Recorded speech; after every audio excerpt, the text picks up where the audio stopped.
స్నేహితులందరికీ శుభ సాయంత్రం. చారు ఛానల్‌కి స్వాగతం, సుస్వాగతం. ఈరోజు మామిడికాయ, కొబ్బరికాయతో పచ్చడి చేశానండి. కొబ్బరికాయలో మామిడికాయ ఏసి పచ్చడి చేశాను. చాలా చాలా రుచిగా ఉంది, కమ్మగా ఉంది.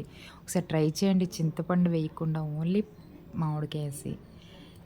చింతపండు ప్లేస్‌లో మామిడికాయ వేయడం వల్ల మనకి గ్యాస్ ప్రాబ్లమ్ గానీ, అరుగుదల తగ్గిందని కూడా ఉండదు. ఎందుకంటే కొబ్బరికాయ, చింతపండు కూడా 2 కొంచెం అరుగుదల తగ్గుతుంది.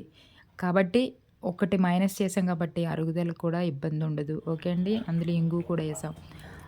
ఓకే అండి. నెట్టు చూపిచ్చాం కదండీ! డీమార్ట్‌లో తెచ్చింది. అది ఇలాగా పదార్థాలు వండిన పదార్థాలను గానీ, ఫ్రూట్స్ మీద దేనికైనా యూజ్ చేసుకో క్యూట్ కప్స్ అండి ఇవి. ఓకే అండి. పెద్ద కొబ్బరి చెప్పు తీసుకొని శుభ్రం కడిసి ముక్కలుగా కట్ చేసుకొని అది మామిడికాయ తొక్క పీల్ చేసేసి, జీడది తీసేసి చిన్న చిన్న ముక్కలు కట్ చేసుకొని కడిగేసిన తర్వాత ఓ 10, 12 పచ్చిమిరపకాయలు 3 చిన్న ఆయిలేసి ఒకదాని తర్వాత ఒకటి వేపి తీసుకోవాలండి.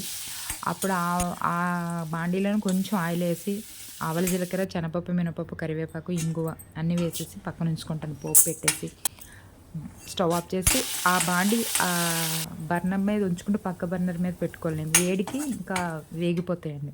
ఓకే అండి. ఈ ముక్కలు వెల్లుల్లి గుడ్లు, రాళ్ళుప్పెలు ఏసి మిక్సీ పట్టేసుకొని తిరగమూత వేసుకోవడం అండి. చాలా రుచిగా ఉంది. ఒకసారి ట్రై చేయండి. చేసి ఎలా ఉందో కామెంట్ రూపంలో తెలియపరచండి. మీ విలువైన కామెంట్ నాకు చాలా పనికొస్తుంది. Please like, subscribe, share. Please support me. Thank you.